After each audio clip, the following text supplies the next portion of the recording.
You're listening to the Heart Lessons Podcast with me, Sarah Rieke. Real women, real stories, real faith.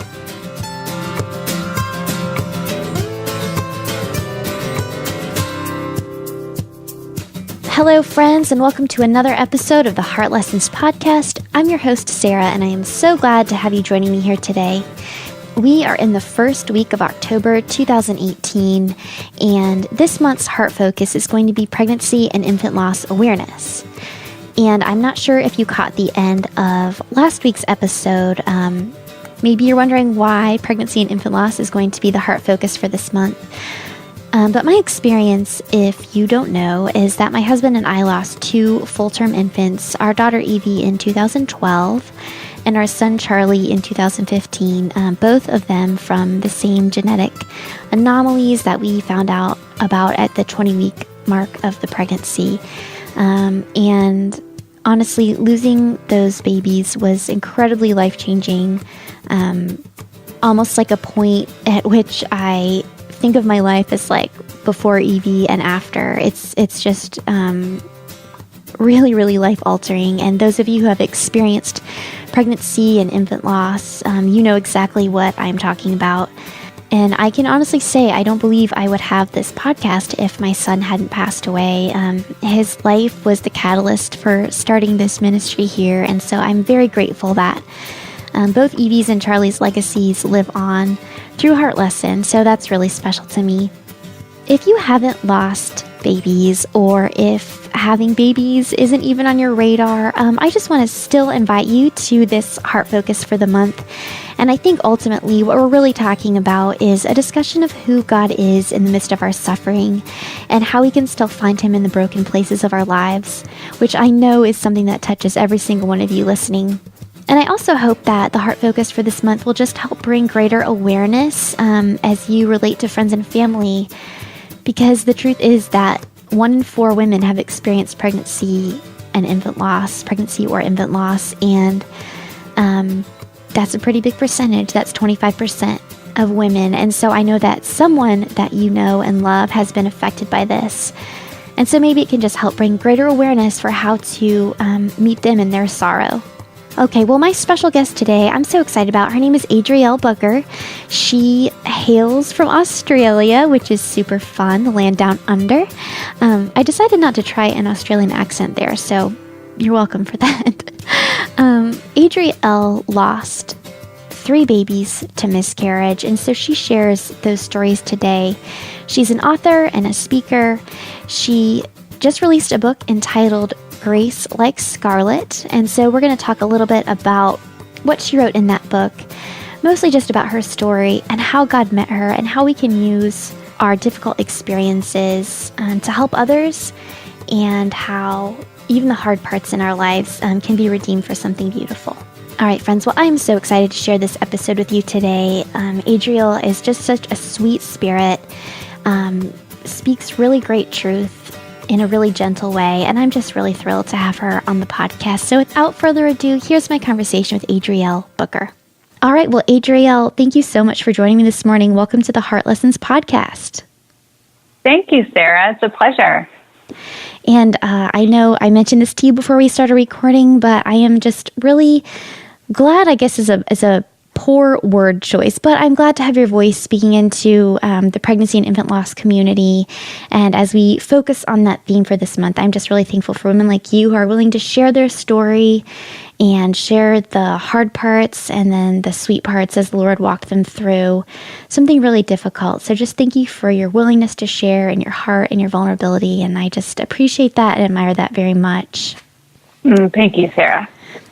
Before we start talking about your story and, just where you are and how everything happened with your losses and your miscarriages, will you just give me a little snapshot of who you are and your family and where you guys live? Because it's all very exciting to me where you live. Maybe I should have started that way and said hello from the future because I live in Australia, so we're several time zones ahead. Yeah. I have lived in Australia for about 18 years. And I grew up mostly in Oregon. So I'm a dual citizen now. So Okay. I'll always be American, but I'm Australian as well. Married to an Australian. We have got 3 little boys who are, our oldest is 8, and then we have a 6-year-old, and then between a 6-year-old and my almost 2-year-old, actually he'll be 2 when this is aired, so my 2-year-old I can say, and then we had 3 miscarriages in between my 6-year-old and my 2-year-old. Okay. So yeah, my husband and I do nonprofit work together, and I'm a writer, and I've been a Bible teacher and speaker for about 20 years now. So that's kind of my gig. And I'm a mom. I spend a lot of my time just being a mom, which is wonderful. Yeah, that's wonderful. I have an almost 2-year-old as well. At the time that this interview airs, my son he'll turn 2 in November. So they're similarly aged. So it's a fun age. It's a busy age. Yes. Yes. Every night before he goes to bed, I'm like, and Lord, just please protect him when he starts climbing on things. Like, just keep him safe, please. Right. All right, Adriel. Well, as I mentioned, and as you mentioned, you had 3 miscarriages. And so would you just walk us through the story of losing those sweet babies? Sure. We had our first 2 sons fairly normally. My second pregnancy, I don't know how much we want to get into it talking today, but midway through my second pregnancy, we actually were told that, like, through the morphology scan, they found a number of abnormalities and thought that perhaps that baby had some chromosomal anomalies going on, and threw out all sorts of scary words. And that's when I first heard the phrase "incompatible with life," and we didn't know how that second pregnancy was going to go. There were a lot of unknowns around that, which I do share the story of that in my book. But that little baby is my 6-year-old. So that was a huge faith journey for us to go through that. But in the end, he was born without complication and without any health issues. And so we had these 2 little boys. We got married. I didn't get married till I was 30, and my husband was 33.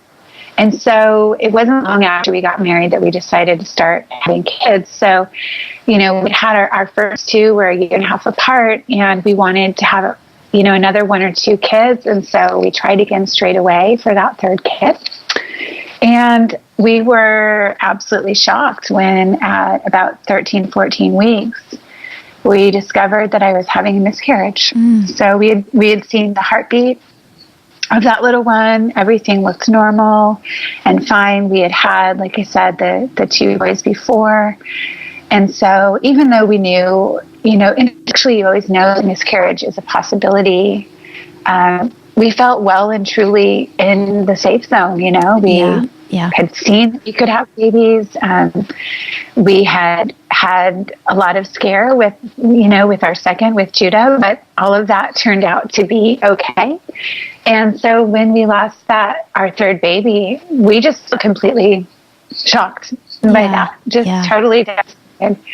And like you said, I feel like by 13 and 14 weeks, you feel like you're in a safe zone. Like they say the risk of miscarriages go down with the second trimester, and you were there.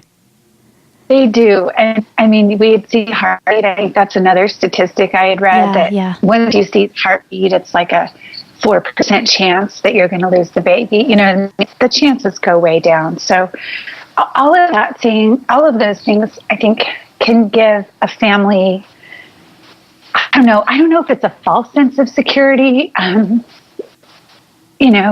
it's a sense of security. And so we were just really shocked. And so that was our first miscarriage. It took me a long time to feel like I was ready to try again.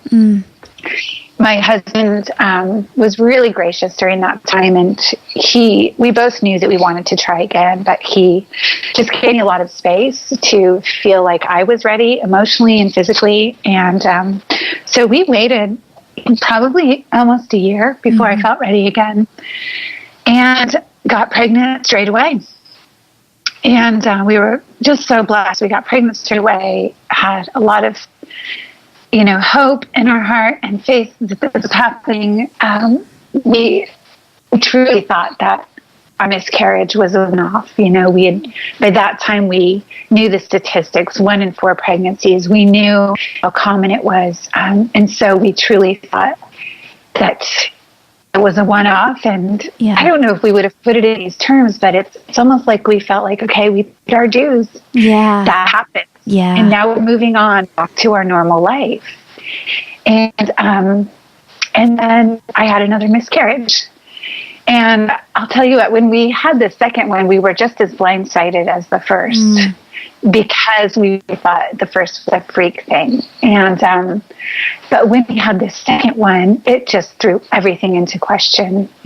What is wrong? Like, has something actually gone wrong in my body that I can't carry babies anymore? Yeah. And then we had a third. And so, it was, I don't know how much detail you want me to get in, to these stories. As much as you're willing to share. Yeah. So, I guess one of the things that really struck me about having these miscarriages, 3 different miscarriages, is that everyone grieves differently. Yeah. Through loss in general, not just speaking of pregnancy loss, but just in general, people respond to grief differently. There's common threads, and those be fairly obvious, but people respond to grief differently. And I think with pregnancy loss, it can be such an intangible form of grief, especially for people that aren't experiencing it for themselves. Right. Friends, family, coworkers, and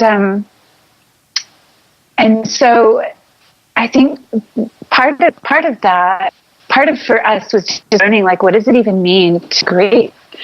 But then what we discovered with having the 3 miscarriages was that not only do people grieve differently, but we grieve differently. The human heart itself will grieve differently from instance to instance and circumstance to circumstance. And so that really brought it home for me. I really grieved in 3 very different ways with our 3 miscarriages. And that helped me to understand even the spectrum of the way people respond to pregnancy loss. I have had several friends that have lost babies and watched them grieve, and there are absolutely some common threads, but there's also very different expressions for how people will walk out that grief. And so that's been a really interesting process for us. Yeah. And then, of course, after the third one, we still really felt like we wanted to add to our family, but oh my goodness, Sarah, it was hard to make that leap to try again.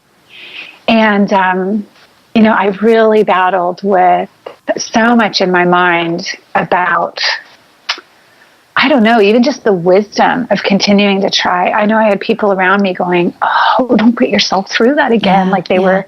It was hard for our loved ones to see us in pain. And so, I think well-meaning people would say things like, you have such a beautiful family, and it's almost like they would imply, like, aren't you just happy with that? Can you just leave it, And so we're going through all these mental games as well. And I think by that time, having 3 miscarriages, you really learn to count the cost, Yeah. Is it worth it to face this possibility again, knowing that we can't determine the outcome? And what is it worth? That, the possibility of having a child in your arms on the other side, is it worth the possibility of having this heartache again? So that was a massive mental game. And, actually all the way through that pregnancy, probably until I hit the 3rd trimester, or well into the 30s, 30 weeks and beyond, where I really started to go, okay, I can start letting my heart go, and I'm slowly trying to let it go. I wasn't trying to be hard-hearted toward the child, but it was this, I want to let my heart go, but I don't even know how, because there's so much baggage there, and knowing how to be free in love with this child, knowing that I might have to let go. And I think what miscarriage also taught me, because all of those babies I lost at different stages. And I realized that it doesn't matter how many weeks you were. I think that's one of the first things people ask, miscarriage. Oh, how far along were you? And I understand why people ask that, but it can really minimize the experience. I mean, you can feel like, oh, my miscarriage was only X number of weeks, so therefore I shouldn't grieve as much as someone who was X number along. And so we can sort of put ourselves in these really unhelpful categories. But what I realized was that having children is never safe. Yeah. And there's no magic number, and there's no safe zone. And now I've got 3 little boys running around my house like banshees, to be honest. But I know that it's still not safe, It's still not safe. And love is never safe. Love is always risky. Whether those little babies are on the inside or the outside, it's not safe, and that's hard. Yeah. It's hard as well. And I think for our mama hearts, like as soon as we find out we're pregnant, you're dreaming of the future that you're going to have with this child. So when you have a miscarriage, you're losing so much more than just, a 7-week-old baby. You're losing the lifetime that you wanted with that baby. And I think that is a lot of times what you're grieving, is that hope and that dream that you had with that little baby. Oh, absolutely.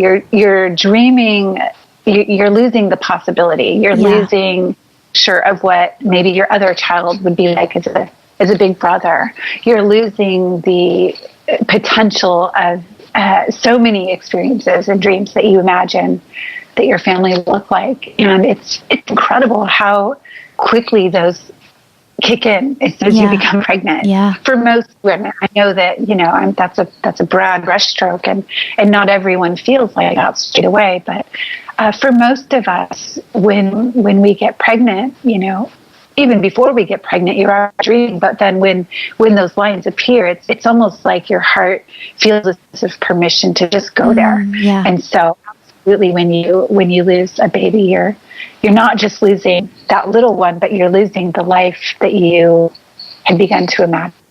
Yeah. When you found out that you lost your 3rd baby, what went through your mind? Okay. So my first baby, I feel like the most prevailing emotion I had was just this overwhelming sorrow and sadness. And then obviously there was a spectrum of emotions, and I felt anger at times and confusion and, all sorts of things. But it was sorrow was the one that I'd most categorize that grief experience. My second one, honestly, it was anger. Straight away, I felt so angry. I felt so angry that it happened again. And again, I felt sadness, sorrow, other emotions, but anger was really the prevalent one. Then with my 3rd, honestly, I just felt this sense of flatness. I felt defeated. I felt numb. I felt like, and I was sad, but it's like, I remember at times wishing that I could get angry about it, or wishing that I could feel overwhelming sorrow and sadness, because I felt like even that would help give honor to this little baby's life, that I would feel something. But I just felt numb for months, actually. And the form of grieving that I had in that time was, and because I'm a writer, after the first 2, I was writing a lot. I had so much that I just needed to get out on paper. I mean, some I shared publicly, some I didn't, but I was writing. With the 3rd, I distinctly remember, and I even wrote this in a journal, like trying to write. I wrote this small paragraph, and basically was just saying, after a mother loses a 3rd baby, there's no words left. Like, what is there left to say? Yeah. And I felt quiet. I felt like I didn't know what to say. I had no words.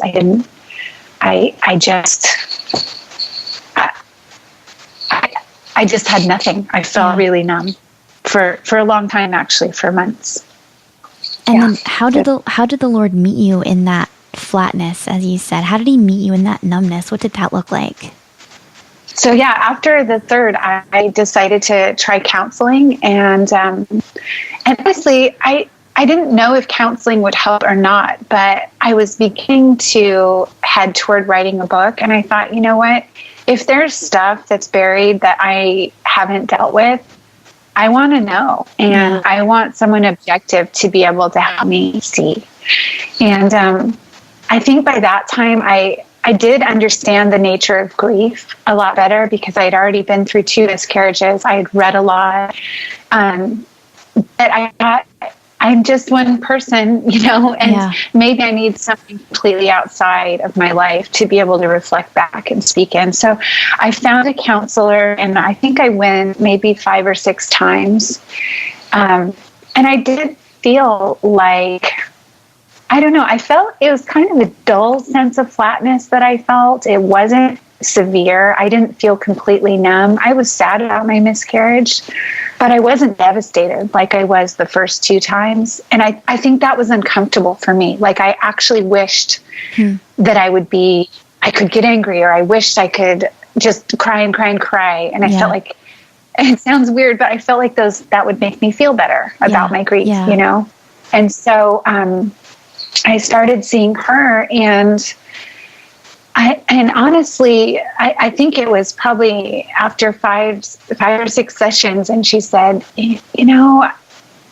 I'm willing to keep seeing you if you want, but I feel like you're dealing with your grief really well, and I don't know how I can help you. And so I thought, well, okay, I guess I think I went to counseling thinking maybe there was some magic thing she was going to do to, I don't know, reveal some big blind spot in my life and help me. And I always think counseling is a good idea. I would always encourage people, if you have the means, or even if you have the, just the question in your mind of, should I see a counselor? I think the answer is yes. It's never going to harm you. It's going to help you. Right. So even if that thing for me, the thing that helped me was her saying, I think you're coping well, and I think the way you're grieving is healthy. And so even that feedback was helpful to me. And I think it was just during that process that I went, okay, if I'm really going to walk through this grief, I have to start writing again. Psychologists and researchers widely say that journaling and writing is one of the very best ways for people to process trauma and grief. And so whether or not you're a writer, I think that's actually really important. But for me, especially as a writer, I knew how important that was. I knew it was important to my mental health. It was important to my spiritual health. So I started writing again. And, at first that wasn't easy, but I just kind of went, I have got to do this. And I started writing again. It's like, I don't know. It really did unlock something that I don't feel like I was necessarily blocked before, but I just didn't know what to do with this sort of vague numbness. But when I started writing again, it helped me again to put new language to that, my third fresh grief experience. And so it was really helpful for me. But, again, and I mentioned it before, but it just helped me to see that within the human heart, we have the capacity to respond to grief in incredibly different ways, even within one person. And then you multiply that across your friends and your family and humanity and see that, look, there's just no one quote unquote right way to grieve. We're all going to respond differently, even as we sort of find the common threads in the midst of that. So it was actually really helpful for me to validate my own process and my own grief journey, and I think to be more empathetic and more understanding toward other people. As you were writing, you said journaling kind of helped process through and kind of push through that numbness, or whatever word, you want to use to describe that feeling you felt the third time. How did the writing after your third miscarriage differ from the first and second? Oh, what a great question. I don't know. I don't even know how to answer that, to be honest. Was it different? Was it different material, I think, if you will? Yeah. Honestly, I didn't write a lot about that third experience. Okay. Because I think I said this before, but I just didn't feel like there were a lot more words to say. Yeah. I feel I had already written so much, and but what I needed to do was I needed to write and I needed to process the world in general, not just that experience. So I just needed to start writing again. Writing for me helped to connect me with myself and with God. And, whether that's journaling, I think everyone can benefit from journaling to become better connected with their own self and with God, if you're doing it honestly. Yeah. And so for me, it's more about that than it was about capturing the actual experience of the third miscarriage. Does that make sense? Yeah, no, I understand that. I feel like sometimes at least when I journal, I guess I can only speak from my own experience, but it's almost like instead of praying out loud, I'm kind of writing it down. And it Absolutely. It helps, like you said, just, I don't know, for some reason it helps me to see it and I don't know, it just helps to get it into my heart and feel like I'm actually communicating to the Lord when I can write it and say it. It's just a helpful tool. Yeah. And I say that all the time, actually, that writing is my prayer. Yeah. And even in the thick of my grief, truly writing was my prayer. Yeah. That was how I knew how to connect with God. And, and sometimes my journal entries would be, Dear Jesus, kind of thing. It would actually be out my prayers. And then sometimes it would be more just self-reflection and whatever. But it was, I do think it helps when you are able to sort of take the teacher or the editor out of your brain, or, whatever it is that you associate with writing, and just write from your heart, free form, free spirited, knowing that no one else needs to see it. When you're able to really do that, it helps you to connect, I think, on a deeper level with yourself, and to get really honest with yourself. And therefore, you're able to get more honest with the Lord, which is really important. Yeah. And I know if I flip back through my journals and some, hard times, or even now when life is less difficult than it was a few years ago, but sometimes I just write what is bothering me today, and I'll just bullet point and then kind of just pray through each one. So journaling doesn't have to be flowery. It doesn't have to rhyme. It just needs to be something to help you process. And honestly, sometimes it just looks like bullet points for me. I don't know if it's the same for you, but sometimes I just need to be that simple and that black and white to just kind of pray through and think through something. That's really good. Yeah. All right. As you have been processing your miscarriages and, as you said, just kind of the world in general as it relates to suffering and hard things that happen,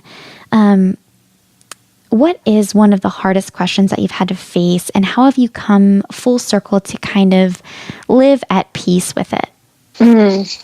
Oh, so many big questions. I think when we are faced with crisis, it is so normal and natural for all of life's existential questions to appear. And so I was not exempt from that. I think my husband and I mentioned just really brief the story of our son that we had to process during that pregnancy. We really had to process the possibility that he wasn't going to live. Yeah. And then sort of through that, I do tell the story in the book, but through that, we got another opinion, and then found out that, okay, probably the worst case scenario is Down syndrome. And we were so relieved because even though we're not naive to the fact that Down syndrome will come, can often have with it complications, at least it wasn't one of those that were, quote, incompatible with life. Yeah. And so when we were processing all of that, that was really the first time where all of those huge questions surfaced. Why do bad things happen to good people, and where is God, and what does God allow, and what is the sovereignty of God, and how does that work with the free will of man, and all of these huge questions, and how do you pray for healing, all of these things that people have been just small questions, just the tiny ones. Just like inner conversations. And I think what we really learned during that time was that God is not intimidated by our big questions. Mm-hmm. He is not intimidated by our humanity. He's not even put off by our humanity. He doesn't even just put up with it. It's not like, okay, let's just get through this, and then your faith will emerge stronger. No, I actually think he delights in our humanity, because it's all about our heart posture, right? So we're going to have these big existential questions. That is just the reality of facing life in a world that can be hard, and facing trauma, facing suffering. We're going to have big questions. So what we realized was our heart posture would make all the difference. So if we're starting from a heart posture of cynicism, and then it is going to be really hard to find Jesus in the midst of it. But if we're starting from a heart posture of, I don't understand, and I might even have some really accusational questions, like even that, I feel like God can delight in that if our heart posture is, I need you to meet me here and help me understand. I like to say that our humanity actually keeps us tethered to Jesus, because it's in our humanity, and it's in those hard questions, and it's in seeing, in our own angst toward those big questions, and our own angst toward even theological issues, complex theological issues, that we can go, in that, I know that I can't figure this all out on my own, and so I need you to do this. And so I think those big questions can actually keep us tethered to him, because we can't find the answers to those questions without, some sort of a witness in walking with Jesus. I mean, this is the whole story, laced throughout the Bible, is Jesus moves right into the middle of our mess and makes something beautiful there. I mean, and I love even just the imagery of the dust, in the garden, in the creation story. God actually creates something out of the dust. He creates something beautiful, and that's humanity, and you see this theme all through the Old Testament, right into the New Testament, of God taking something that looks like dust, but creating something beautiful through it. And that's the gospel story. It's the incarnation story. He moves in right into the middle of broken humanity, a humanity that's struggling in its brokenness and in its beauty. Like, we always have the capacity for both, right? Mm-hmm. Like, we are born, we are in his image, we're beloved, we are beautiful, but we also have the capacity, and we live in the midst of this brokenness. So that he moves right into that. He's not intimidated by that. And then he doesn't just snap his fingers and fix it, but he actually moves in. He moves in, and he walks with us, and he dwells with us, and he shows us hope, and he shows us promise. And so I think for us, what big questions surfaced, they all did.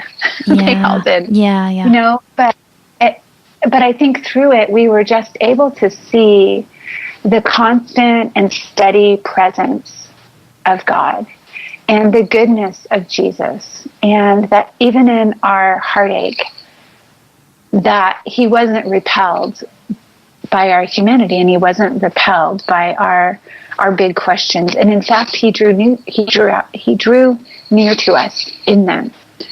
And it's miraculous, really. It really is miraculous. And so I think that the thing that I struggled with the most wasn't, where is God in the midst of this? But because I felt already such a strong conviction that he is good, and this changes nothing of his goodness. And that's just, to be very honest, that's where I started from before any of this hit. Mm-hmm. So I had a really strong belief, I'll lay in God's goodness. I think what was scary for me was, can I cope with the trauma? Can I cope with my own self and my own feelings? And so for me, it wasn't even so much, can I trust God in the midst of this? It was, can I trust myself in the midst of this, and that was hard.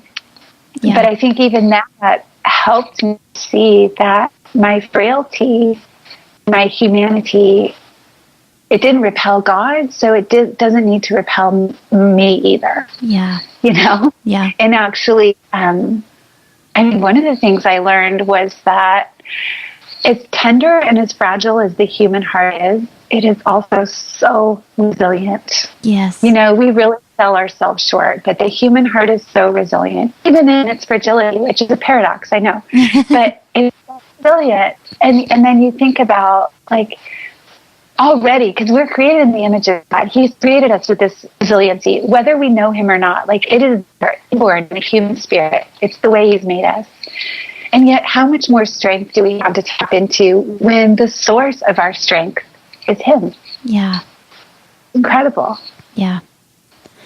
It just makes me think of when Paul wrote, when I am weak, then I am strong.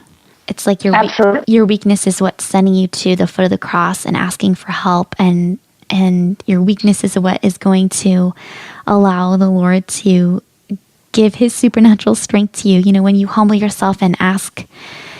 And when we are weak, then we are strong. So good. As you have walked the road of your losses, I know that you said having experienced miscarriage multiple times has allowed you to see that even within your own heart, you have grieved differently. And so that has sort of opened your eyes to see how others kind of receive your grief and how they grieve in response to your losses.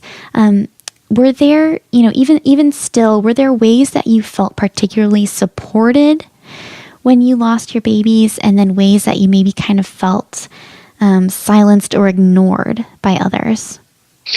Yeah. Oh man, I'll tell you one thing, grief exposes everything. Yeah.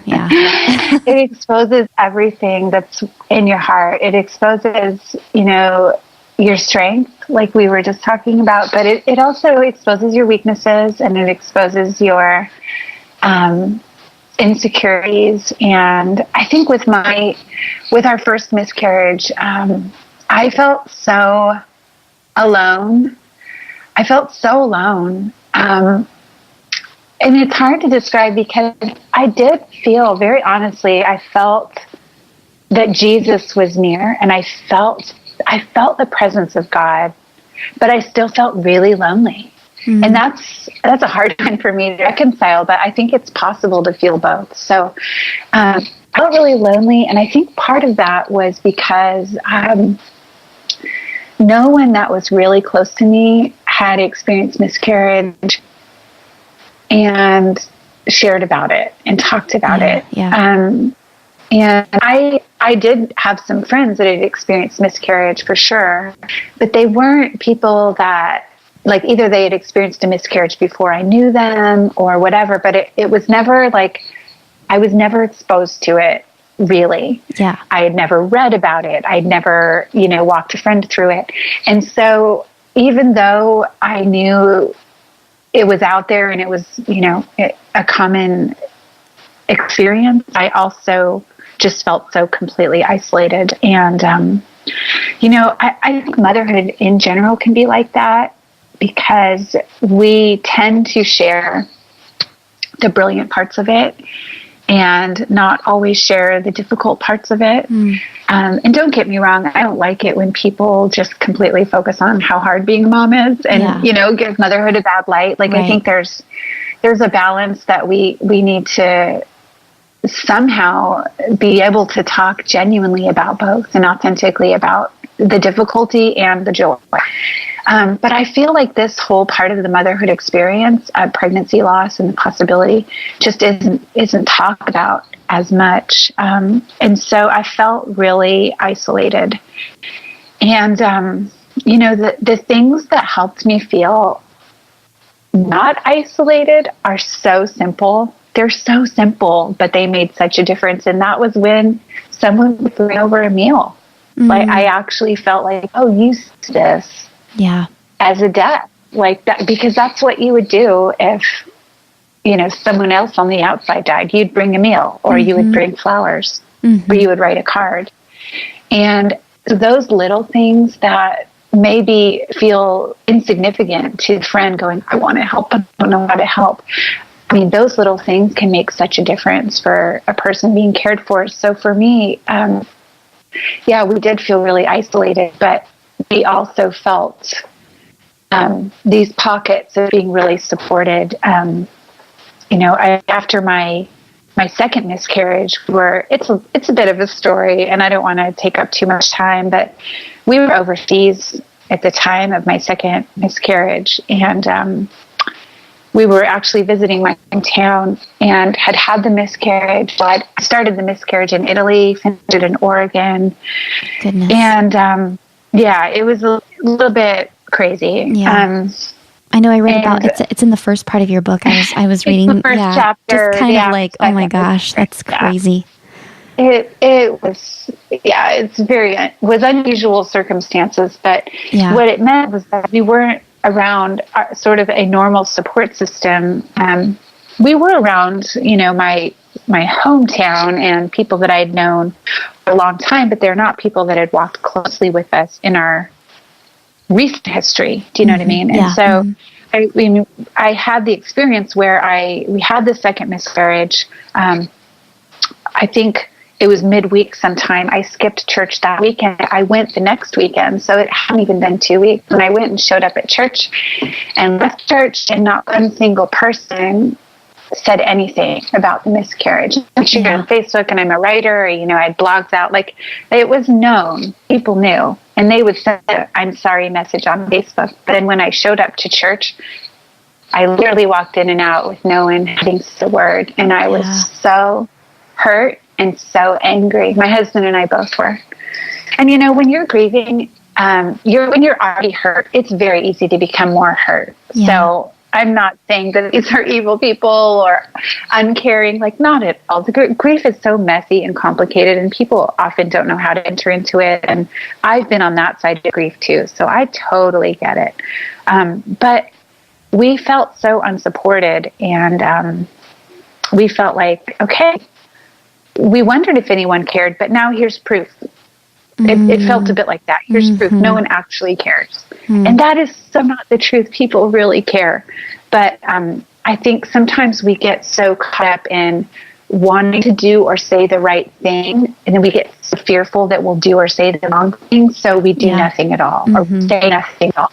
And actually, it makes people feel so isolated and so lonely. And also, it can make them feel like their pain is silly or ridiculous. Yeah. And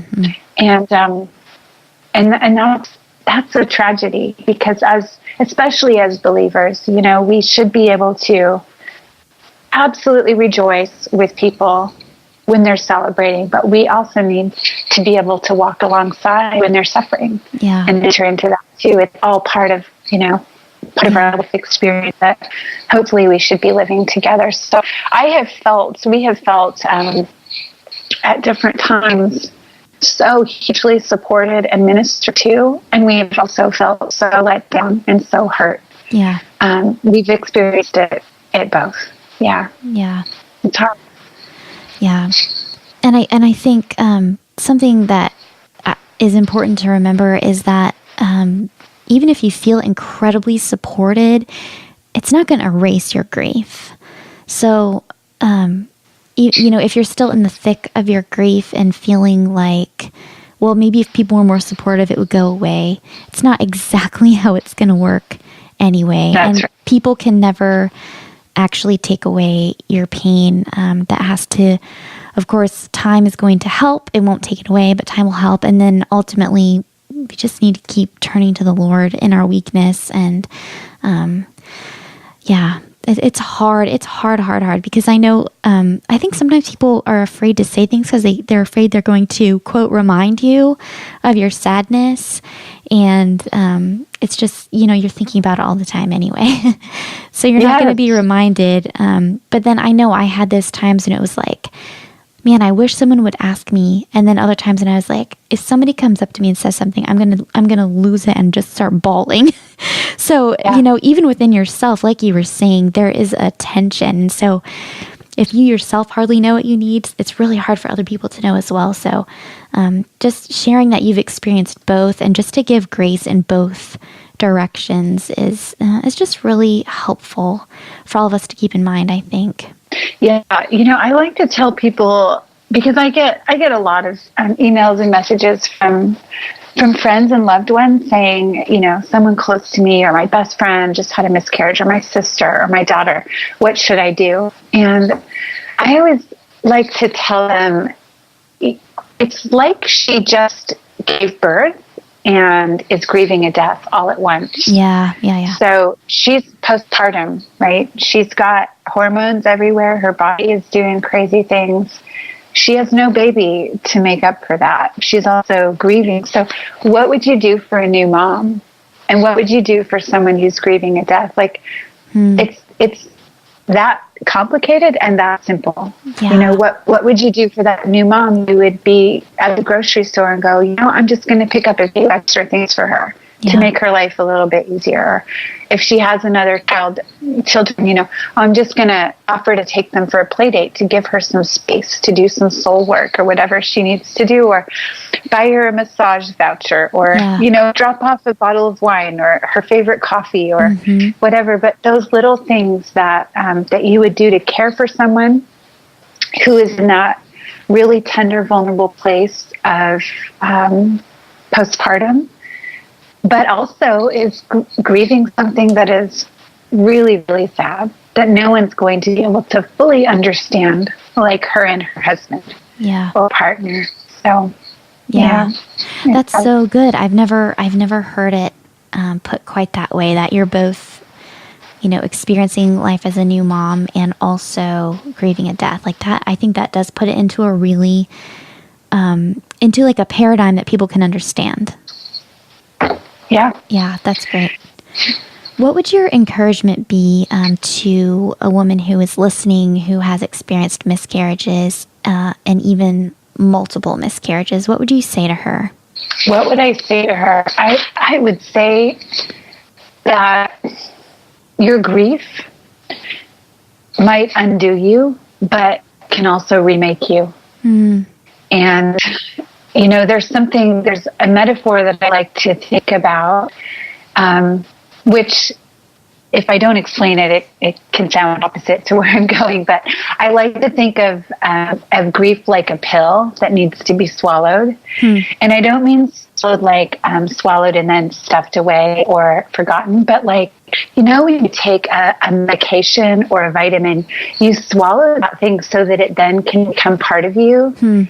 And change you from the inside out and make you more healthy or more well. I think we have to, in some ways, approach grief that same way. Like, you can't just run from it. You can't pretend that it doesn't exist. But you actually need to head straight into it, or to swallow it, to let it become a part of you. Not so that it can define you. Your grief doesn't define you. Your loss doesn't define you. But it can remake you in a really beautiful way. Christians love to throw around Romans 8:28. God works together for the good of those, and I think that's a really beautiful verse. But sometimes I think we miss some of the actual original intent. If you look there, that word, when it says God work for good, that word in the Greek now, okay, I don't know how to pronounce this, so I'm sorry if there are any Greek scholars. Well, that's not me, so don't worry. It's something like sungero. Okay. But actually that word work means co-laboring or partnering with or working together. And so that verse, probably translated more accurately, would be something like, God works for good with those who love him and are called according to his purposes. So it doesn't mean that he's going to take everything in your life and like magically poof it into something good for you. Yeah. That's not what it means. What it means is that he can take any circumstance that has happened, whether it is, like whatever the source of that thing, whether he caused it or whether it was caused by the free will of man or, whatever, he can take that and work together with us to create something really beautiful. And so when we let God do the deep work in our heart of transforming us through grief, when we cooperate with that process, when we, invite that process of spiritual formation, when we take that and swallow it, not to stuff it, like I said, but to let it become a part of us and actually transform us so that we can, begin to see the world differently, that we can begin to understand what it means to be with Christ in a world that's suffering and walk alongside people and have eyes of empathy that maybe we didn't have before, have more compassion on ourselves and more grace toward ourselves. And so I would tell that woman, take heart. Like, your loss doesn't define you, but it can remake you, and you might feel like it breaks you, but it can also remake you in a way that is really, really beautiful if you're willing to, be with Christ in the midst of that and let him work with you to see something beautiful happen. And I would say, we always have hope. We always have hope. And we were talking about the incarnation story earlier, but God moves into the middle of our mess, and it's not just to be with us in it, but it's also to bring promise and bring hope of a day when everything will be resurrected. Everything will join in with the resurrection of Christ. Everything will be made new. There is a day coming and it's already started. It started with the resurrection of Christ. Everything is being made new. And that is a hope that is, man, it's hard to put language around. It's hard to even put imagination around. What does that all mean? But it's something that is really, really beautiful and deep and profound. And that's something that keeps me motivated to know that I don't need to be stuck in the place of grief, but actually grief can be part of my human experience to move me forward and propel me more into something beautiful with the Lord. And so that's my encouragement. I think it's really foolish and flippant to say to a woman who's grieving or has lost babies, don't worry, you'll have a baby one day, or, we can't make promises like that. Those are not our promises to make. Yeah. But we can say that God can create something beautiful out of even this mess. And we know that because we've seen it in Scripture over and over and over and over and over. And I'm sure that if we look at our own lives and reflect back, that we can identify places where he has came and he's made beautiful things out of complete disasters. And so this is no exception. He can still make something beautiful even out of your deepest heartache. Oh no, those are such words just filled with such hope. And I feel like for myself on my just really darkest days, honestly, what got me through was just thinking, one day it's not going to be like this. Like, because of Christ, one day I will have rest and I will have no more tears, and one day it's not going to be like this. And it's very deferred hope. Like you were saying, you have to look far into the future, but it's like, it's there. Christ bought that for us. And it's there to give us hope in these times when we just feel really, really despairing. And so just praise God that he made a way. Yeah. And I think it's in the future, but it's in the present as well. Mm-hmm. Like that making all things new doesn't magically start someday in the future. It's already started. It started with the resurrection of Christ. It started with the life that we're invited into. And so even now, like as you let grief transform you and remake you, like what does it mean to pull heaven to earth right now? Like what does it mean to live in such a way that we are actively participating in the kingdom right now? And I think we can really overcomplicate that, but it can be simple. It can mean that right now, even in my own heartache, that I am reaching out to someone else in their heartache, and I am being generous with my life, and I am, trying to respond to my own family in a way that honors them, even in the midst of my own difficulty and grief. So yes, it's future, but it's also present. And I think that's really important to remember that we're not going to just wake up one day and go, oh, my life is better now. Now I can start living again. But it's that, activating day by day, like letting Christ be present in us and living in such a way that we're inviting, him to be active in our lives and through our lives, even now, even here. What does it look like to see heaven on earth? Yeah. Oh, that's good. What would you say, Adriel, just in the spirit of pregnancy and infant loss awareness, what would you want the world to know about miscarriages and having multiple miscarriages? What would you want the world to know? I think, two things. One thing is that I've been really talking a lot about lately is that miscarriage is not a women's issue. I don't think we've done anyone favors by making it a women's issue. And what I mean by that, yes, it's a women's issue because it affects our bodies, it affects our motherhood. But when we sort of only put it in the category of being a women's issue, we've really minimized the father's experiences and the fact that this is a human issue and a family issue, and it affects everyone. Maybe it affects people differently.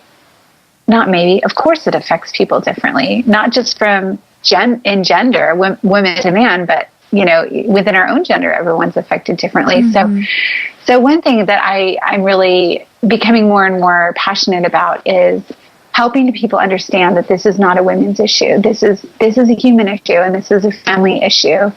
And it really matters that men are given place in the conversation as well, and their experiences are validated. And so that's one thing. And then I think the other thing, I alluded to it earlier when just talking about, being honest about the whole motherhood and parenthood experience. We're actually, we're sharing the stories. There is such a stigma around this stuff. I think social media has really changed things. I mean, people are much more bold with sharing, not just pregnancy and infant loss stories, but just hard issues in general. People have felt, I think, more free to share since the advent of social media. So that's changing things culturally. But, we're still told to keep things under wrap till 12 weeks. And we're still told any number of things. And I'm not advocating that everyone needs to go make a Facebook announcement or, right. Like that's so personal. It doesn't matter that you tell the whole world, but man, when we keep our babies a secret until the quote unquote safe zone, we're also ensuring that our own journey is kept a secret. And so what if something does happen? Or is it happening in isolation where no one knows? Or is it happening, amongst a loving, supportive community that people can walk alongside you? So maybe you're not sharing widely on Facebook or social media, but I really encourage people, would you consider sharing early in your pregnancy with a few people that you trust and be more honest about, the whole parenthood experience. I think that is so important. And it's important because, it's just important for our mental and emotional and spiritual health, for one thing, but it's also important because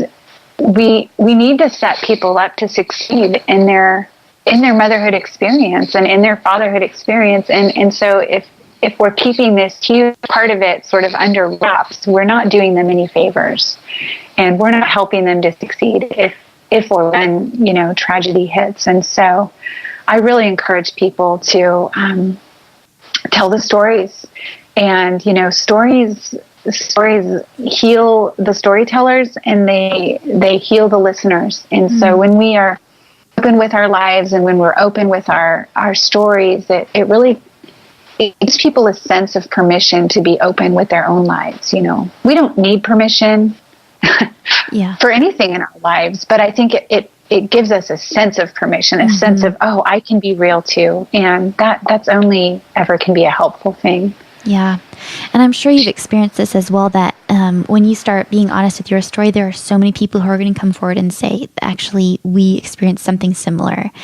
And, just stories that would never have been shared if you hadn't opened up and shared first. And so it's pretty incredible to just have that, sisterhood, brotherhood, just to say, we've been there, and we'll be there, a shoulder to cry on, a listening ear, something like that.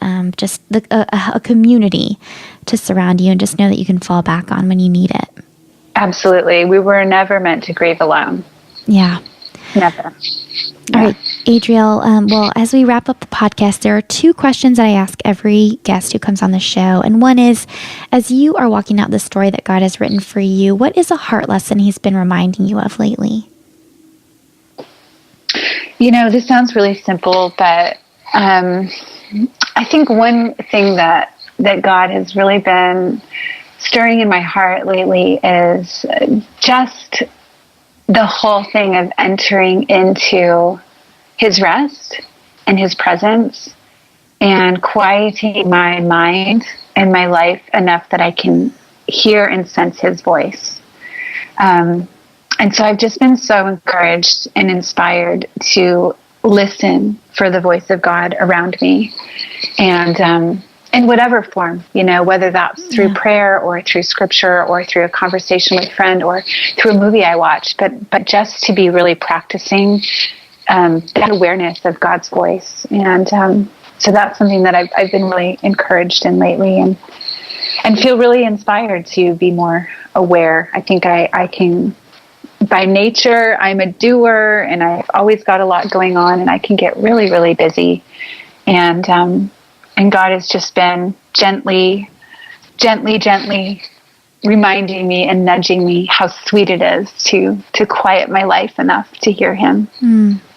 I love that. And actually, that's basically the heartbeat of this podcast is just women sharing stories, just to show that God works in our lives in so many ways, and he can speak to us through so many different avenues. So I just love that you shared that, because I feel like that's something that I just love to celebrate about the Lord, is how he interacts with us in so many different ways, if we are willing to listen. Can I ask you this really practically, though, Adriel? How do you do that with 3 boys? Okay, so that's a great question. One of the things that's been helping me, so I have been sort of exploring centering prayer a little bit the last couple of years, but on a really practical level, I've downloaded an app, and it's just called Centering Prayer. Okay. And you can personalize the app there's like a few different options for sort of what scripture you want to open with and close with. I think it's a Catholic, I'm a Protestant, it's a Catholic app. So there are some Catholic prayers, so you can choose like a prayer, like a Hail Mary type prayer, or you can choose a Bible verse. So I have a Bible verse that I've chosen that it opens with. And then it's sort of, you can also choose the time that you want to practice it for. So, when you start, you can just start for 5 minutes. So it's a form of Christian prayer and meditation, like meditative contemplative prayer. And so you can set the time. So you can just start with 5 minutes. And that practice of centering prayer is just such a beautiful way to try and to help clear your mind, but not clear your mind to nothingness, like clear your mind to focus on the presence of God right here, right now. And so that practice has been helpful for me, but on a really practical level, that app has been helpful for me to be able to practice that practice. Yeah. So that's good. So that's one thing. And are you saying centering prayer, like center? Yes. Like centering prayer. I've never heard of that before. Help you become centered. Gotcha. Okay. Centered in Christ, not just centered in yourself, universe, but centered in Christ. Yeah. Okay. And do you send your boys away? Like, how do you find 5 minutes to do it? What do you do? I do it in bed. Yeah. Okay. Yeah. And so usually that's when I'll do it. But I mean, I just did it before this interview because I was kind of running around this morning, and I was like, okay, I just want to get like focused on the presence of God. I want to remember why I wrote this book and why, you know, this is ministry, and remember that this is not just, I'm not just ticking off a work thing right now, doing another interview. I'm actually wanting to connect with people that need Jesus and need hope. And so that, I just really quickly, I spent 5 minutes just doing centering prayer to remember that the presence of God is all around me and the presence of God is within me. And so I think you can do it. You could do it anywhere. Yeah, that's good. You know, you could close the door and do it in the bathroom if you needed to. Like if we're, who knows?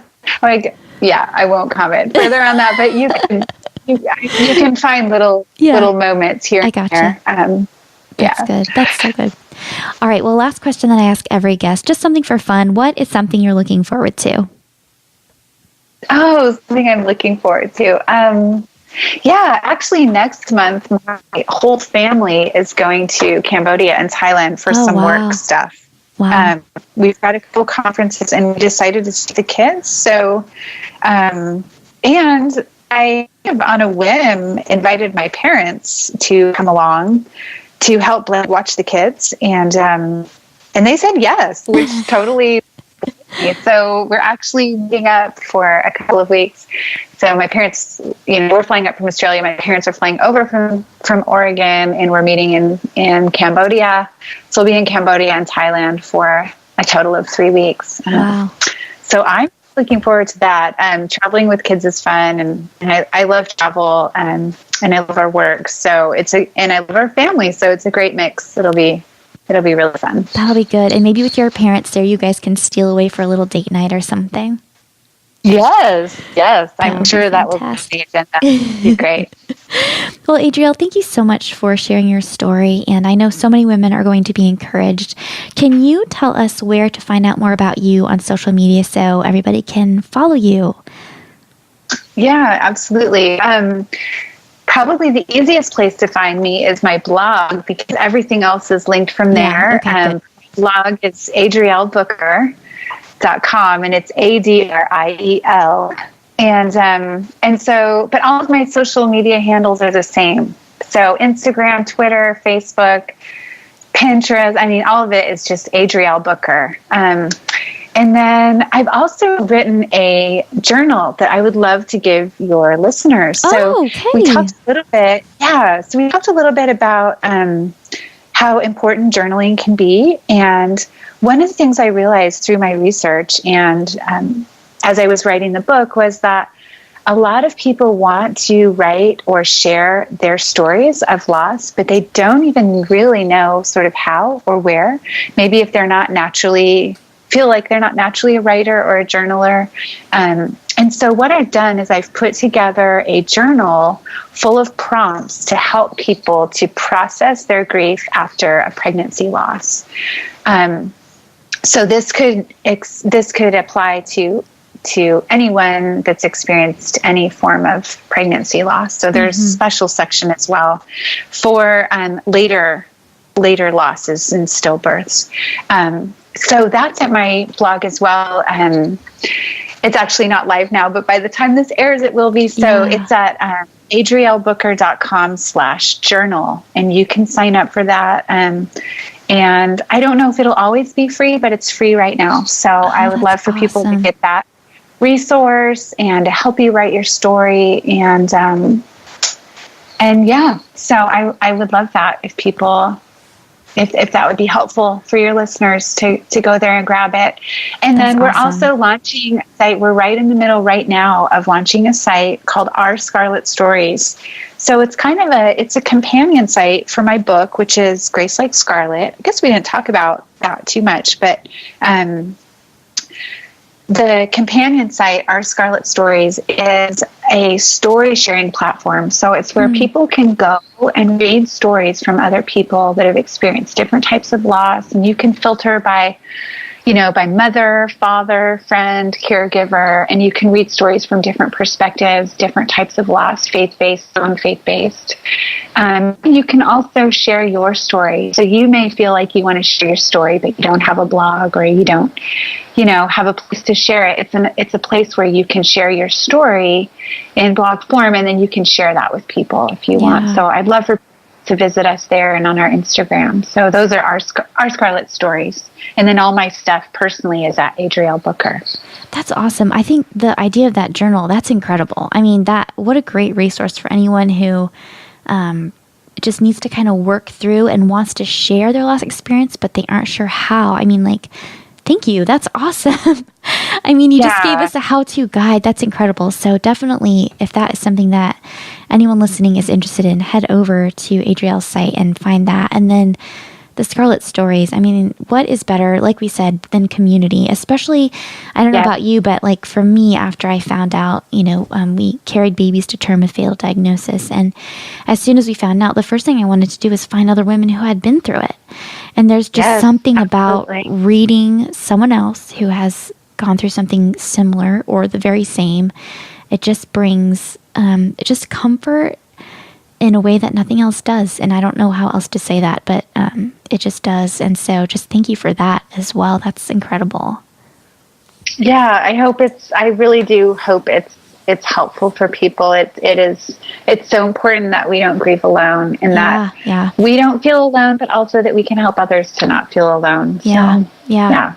Well, thank you for that. And thank you for sharing your voice in this series. I mean, part of my heart is just huge to, like you said, let women know that they aren't alone in their losses, and just know that there are many of us out here who have experienced similar things and still trying to glorify the Lord in it all and trying to bring others along with us. So just thank you for being a voice in this, Adriel. Yeah, thank you so much for having me. I appreciate the opportunity, Sarah. Adriel, thank you so much for sharing your story here on the podcast today.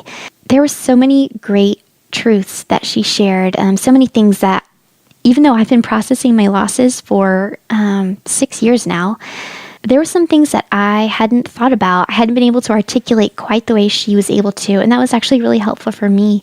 When she talked about how should we care for a woman who has just lost a baby, she said, think about what you would do for a new mom, and also think about what you would do for someone who just lost somebody. And the truth is that when you lose a baby, you are both. And so I have never really been able to articulate it that way. And I just love that she gave words to what I had been feeling for so long, and what I can suggest to people, because that is definitely a question people ask, is how can they care for someone who they know and love that just lost a baby, and now I have words to tell them. So thank you so much for that, Adriel. I also appreciated so much how she talked about multiple losses, and that you don't necessarily process them the same way, even within your own heart. And I know that's been my experience. I had a little bit of guilt, honestly, when Evie's diagnosis and her death affected me what felt like much greater than Charlie's. And really, it's just that my life was completely different in the two different seasons. And it was just really freeing to realize that it was okay that I was processing each one of those losses differently. I also love how she talked about the importance of sharing stories. We can certainly bring healing to others when we share our own stories of loss. And Adriel said, your grief might undo you, but you can let it remake you if you're willing to let Christ make something beautiful happen. And I love that so much. There's the Even Broken Can Be Beautiful sort of mini-series on the podcast that is really focused on that aspect of loss. And I truly believe that one way that we can make something beautiful happen is by sharing our stories. I'm so thankful that Adriel has resources for us, the journal prompts that she created to help lost mothers, lost parents share their story and share the life of their precious baby.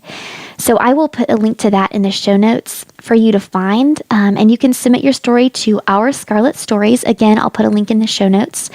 That's Adriel's website that she started for simply sharing stories of loss.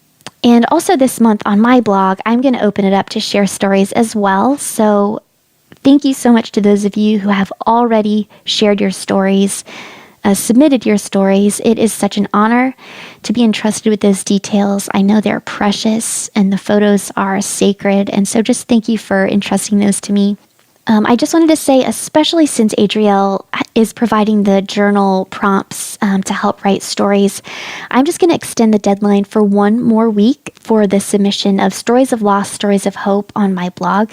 I'll put details up on my Instagram, and then I'll also make sure to put them in the show notes so that you can find out more if you'd like to submit your story on my blog for this month of October. I will make sure to start posting those stories on Monday, October 8th. So my hope there is, of course, that you will just be encouraged to read the stories of other women who have gone through similar things. And there is really a special community that forms around lost mothers. And so I'm just thankful to be able to foster that just a little bit. All right, next week my guest is going to be Kristen Hernandez, one of the co-hosts of Through the Lens podcast. And I have referenced that podcast many, many times. If you have lost someone in your life, especially if you have experienced pregnancy or infant loss, it is an amazing, amazing resource. So I'm excited to have Kristen on the show to share her story, and also very excited because I am going to be partnering with Kristen and Holly of Through the Lens podcast for something special later this month. So stay tuned. I'll share more about it next week. All right, friends. Well, that is all from me for today. As always, I hope you found this episode to be inspiring and encouraging to help you walk well in the story that God has written especially for you. Bye, guys.